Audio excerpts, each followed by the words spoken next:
So everybody wants Google reviews, right? They help your SEO, they help your social proof. They're amazing, but they're fucking hard to get. So this is a flow that I've built that highlights how your e-commerce store can request, not get, request Google reviews on autopilot. So quick outline. You actually have this Miro board. You just have to click the link in the description of this video and you have access to this board completely free. It highlights exactly how I structure my Google review request flows for my clients. Feel free to adjust things, whatever, but let's go into it really quickly. On the left-hand side, what these elements represent. This is how a flow looks like. You can build it into Klaviyo on your own. On the left-hand side, we have the trigger. So somebody triggers the flow.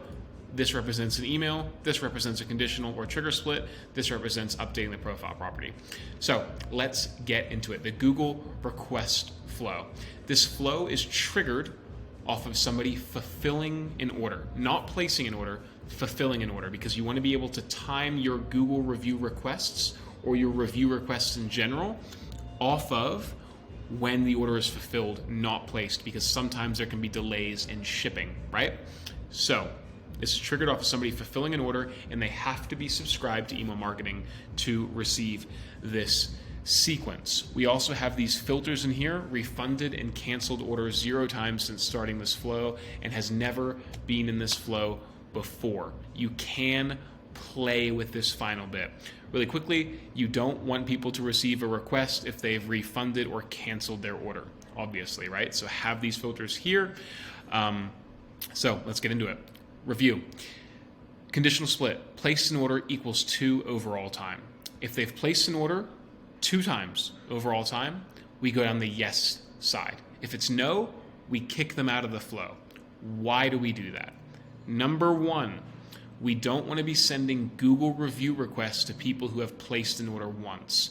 Why? Because there's a chance that we're going to get a negative review. If somebody has placed an order twice, they are more than likely to give us a positive review because they like our product enough to come back twice. That's why we split them down the left-hand side.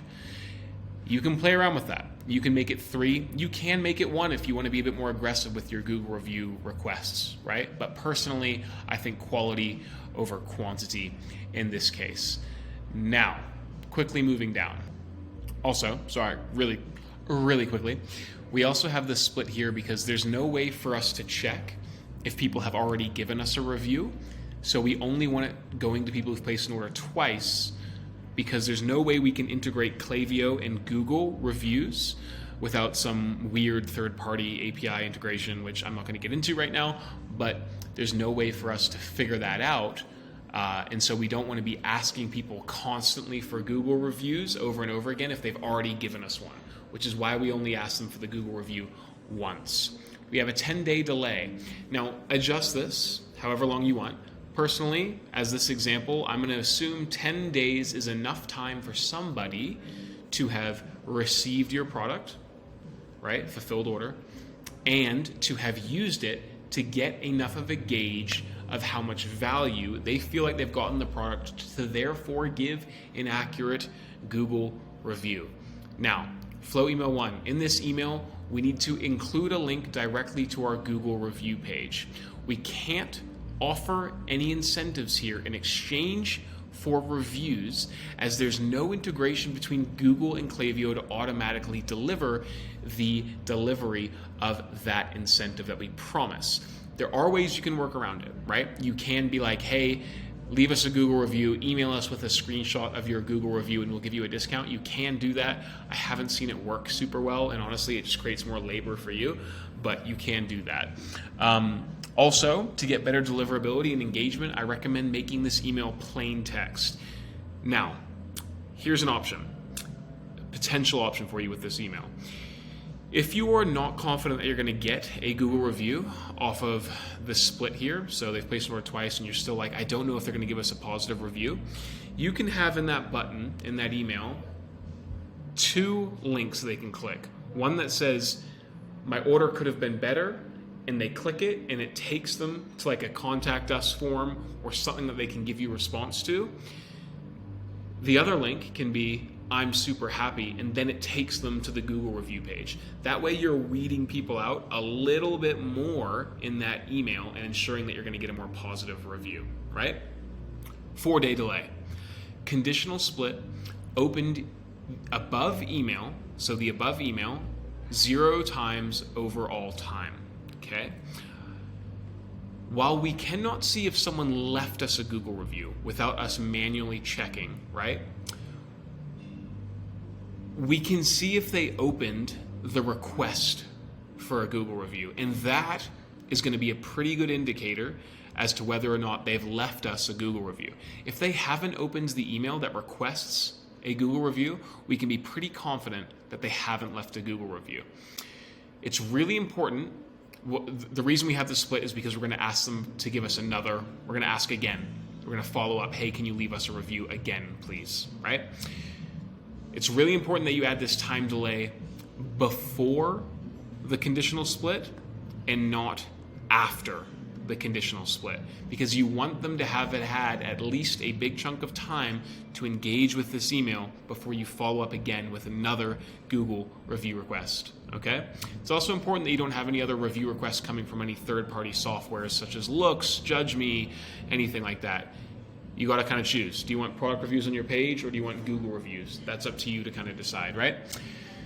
So we want to give people 4 days to engage with this email and then check if they've opened it. And if they have, we're just going to say yes, opened email 0 times, overall time. So if it's a yes, I've said no here, but if it's yes, then you're going to send the follow-up email. This will be another plain text follow-up email asking the reader to leave us a review, because we know they haven't received this one, or rather they haven't opened it, and we know that they probably haven't given us a Google review because they have not open the above one. That is how I structure my Google review flows. There's a bunch of other ways that you can do it, but this works really well. I've driven a bunch of Google reviews for my clients this way. If you have any questions, let me know. Also, within this folder, you're going to see a block right here. And when you click that block, it's going to take you to this page here. And you have the option to buy for $7 every, not the Facebook page, every single one of the automations I've built. I've built a bunch of automations ranging from the welcome series to the Google review to the sunset to the abandoned cart, the browse abandoned, the site abandoned, which is one not many people know about. Every single thing with every single conditional split, time delay, explanations for every single aspect in this board for $7. I think it's massive value. Everyone else who's bought it has loved it. And also, I've got a list of every single software that I use for email marketing, which is also super valuable. And I add to this board as time goes on as well. So I add new flows, all that good stuff.